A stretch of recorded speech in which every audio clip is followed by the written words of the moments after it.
국민의힘 김병민 비상대책위원을 연결해서 얘기 들어보도록 하겠습니다. 나와 계시죠? 예, 안녕하세요. 예, 안녕하세요. 어제 헌법재판소가 이 공수처에 대한 합헌 판결을 내렸고요. 공수처장은 공수처 차장을 제청을 했고 오늘 조금 전에 문재인 대통령이 그 임명안을 제거했다라는 소식까지 저희가 전해드렸는데 그동안에 이제 공수처 관련해서 여야 정치권이 너무 오랜 시간 동안 너무 치열하게 싸워오지 않았습니까? 근데 결론적으로 험제 판결도 나왔고 뭐 이쪽에 인선도 이뤄지고 있고 그런 상황에서 이제 국민의힘은 앞으로 어떻게 해야 되느냐 이런 물음표가 따라붙을 것 같은데요. 어떻게 보고 계세요? 기본적으로 국민에 관한 신뢰를 정권이 회복하는 일이 굉장히 중요합니다. 지난 기간 공수처를 둘러싼 논란이 뜨거웠을 때 윤석열 총장을 찍어내기 하기 위한 추미애 장관의 징계안 처리라든지 그리고 그 이전부터 검찰 조직에 대한 여러 가지 불합리한 인사 등이 확대되기 시작하면서부터 공수처가 만약 출범하기 시작하면 혹시 정권의 편향적인 상태로서 무소불위의 새로운 권력기관이 생기는 것 아니냐 이런 걱정과 우려가 상당했습니다. 하지만 지난 청문회 과정을 거치면서 김진욱 신임 처장이 그 무엇보다 공수처의 정치적 중립을 반드시 지켜나가겠다고 약속했던 만큼 분명히 고위공직자 범죄수사처는 살아있는 권력을 향해서도 누구든지 눈치 보지 않고 국민의 편에서 수사할 수 있는 기구의 출발을 알리는 거거든요. 예. 그런 측면에서의 정치적 중립성을 확보한 국민을 바라보는 공수처의 출범과 그리고 그 이후에 수사들이 잘 진행되어야 된다라고 생각하고 국민의힘도 이런 부분들을 국민의 편에서 함께 지켜보고 있습니다. 네. 네. 자, 그리고 저희가 민주당 박성민 최고위원께도 조금 전 질문을 드렸었는데 이 조수진 의원의 사과는 있었습니다만은 이 후공 발언의 후폭풍이 계속되고 있습니다. 민주당에서는 조 의원의 사퇴까지 요구하고 나서고 있는 상황인데요. 이 발언에 대한 당내 분위기는 좀 어떻습니까? 네, 일단은 정치인의 발언이 국민이나 특히 특정 정치인 등에게 어느 해당 누구든지 간에 국민이 보시기에 부적절한 발언으로 정치인의 품격을 낮추는 일은 없어야 된다고 생각을 합니다. 네. 아마 조수진 의원 스스로도 이 관련된 내용에 대해서 해당 당사자인 고민정권에게 사과의 뜻을 전한 것으로 알고 있습니다. 예. 또 공교롭게 또 오늘 같은 경우에는 더불어민주당의 박재후 의원이 이 부산 시민들에 대한 한신 발언으로 한바탕 구설수에 오르게 됐습니다. 우리가 과거 총선이나 여러 선거를 앞두고 정치인들의 말실수 한마디 한마디가 그 정당에게 미쳐지는 여러 가지 폐해들을 수없이 목도하기도 했는데요. 이렇게 특정 정치인의 발언이나 실언으로 그 표심이 흔들리게 된다면 결국 정작 중요하게 서울 시민, 부산 시민에게 알려야 될 정책 공약들이 제대로 전달되지 못하는 상황으로 변질될 수 있는 상황들이 나타날 수 있습니다. 따라서 저희 국민의힘도 마찬가지고 더불어민주당도 여러 정치인들이 국민들 보시기에 부끄럽지 않는 말의 품격들을 좀 지켜나갈 수 있도록 서로가 같이 노력해야 된다고 생각합니다.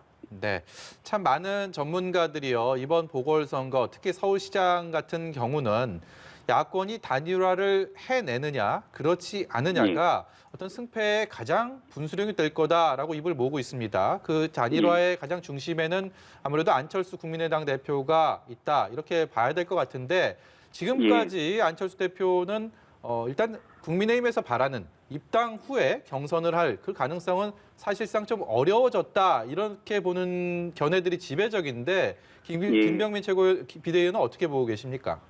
예, 일단은 단일화에 대해서는 안철수 대표도 마찬가지고 국민의힘 입장에서도 국민과 시민의 뜻에 따라서 모두가 폭넓게 힘을 합쳐야 된다. 이런 보편적인 공감대는 충분히 형성하고 있는 것 같습니다. 네. 다만 세부적인 시기나 방법 등에 대해서 조금씩 의견과 견해가 다르지 않나라고 생각이 드는데 지금 현재로서는 여러 가지 가능성들을 서로 다 염두에 두고 있기 때문에 확인되지 않은 내용들이 언론에 보도되면서 또 조금은 혼란스러운 상황들을 겪고 있는 게 아닌가 싶기도 한데요. 예.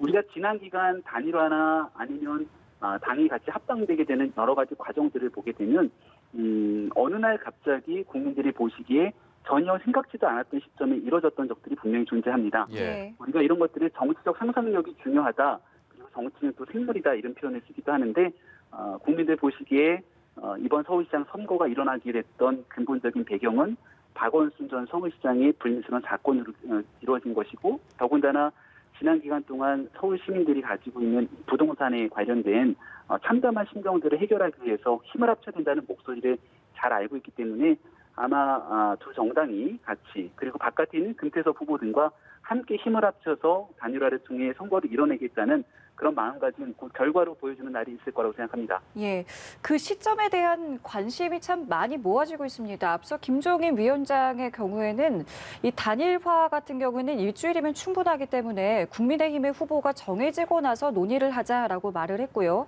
안 대표의 경우에는 3월 단일화는 너무 늦다라는 입장입니다. 이러한 안 대표의 주장에 대해서 어떻게 좀 분석을 하고 계시는지요? 지금 조금 전 저희 백범 기념관에서 국민의힘 8명 후보가 비전 PT 발표 대회를 거쳤습니다. 지금 그 현장에 아직 좀 남아 있는데 네. 8명의 후보들이 우리가 흔히 익숙한 이름이 널리 알려진 나경원 후보나 오세훈 후보뿐 아니라 정치 신인으로 볼 수 있거나 아니면 조금 이름이 덜 알려진 후보들도 실제 경쟁 PT에 나서고 보니까 굉장히 많은 서울에 대한 비전들을 보여줄 수 있는 기회들이 있었습니다. 이런 경선 과정들이 계속 진행되는 상황 속에서 안철수 대표의 경우는 이제 혼자서 국민의당의 후보로 뛰고 있는 것이기 때문에 예. 관심이 혹은 분산되진 않을까 이런 염려를 좀 하고 있는 것이 아닌가 생각이 듭니다. 일단은 안철수 대표도 서울 시민을 위해서 좋은 정책 공약을 개발해서 꾸준하게 선보이고 있는 것 같고요.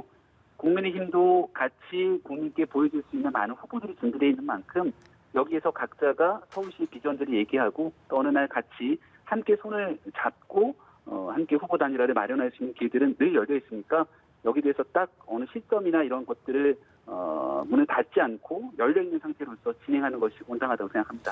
예, 마지막으로요. 저희가 뭐 예정된 질문은 아닌데 김종인 위원장 월요일 날 부산 방문하지 않습니까? 지금 가덕도 신공항 관련해서 국민의힘 입장이 무엇인지 굉장히 많은 견해들이 많은 그 질문들이 따라 붙고 있는데 김병민 최고위원 보시기에는 어떻게 비대위원은 어떻게 보고 계십니까?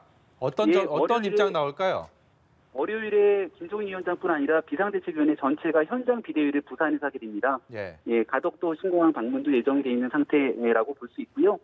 또 월요일에 부산에 전격적으로 방문해서 우리 당이 부산시장 선거를 앞두고 이 가덕도 신공항 등에 대한 그리고 가덕도 신공항뿐 아니라 사실 부산이 우리 대한민국의 가장 중요한 도시로서의 부산의 도시 경쟁력을 어떻게 더 확보할 수 있을지에 대한 경제적 문제 이런 여러 가지 보관들을 가지고 방문할 예정입니다. 예. 월요일에 관련된 내용들 충분하게 설명할 예정이니까 관심 갖고 지켜봐 주시기를 거듭 부탁드립니다. 네, 오늘 말씀 여기까지 듣도록 하겠습니다. 고맙습니다. 예, 고맙습니다. 예, 지금까지 국민의힘 김병민 비상대책위원이었습니다.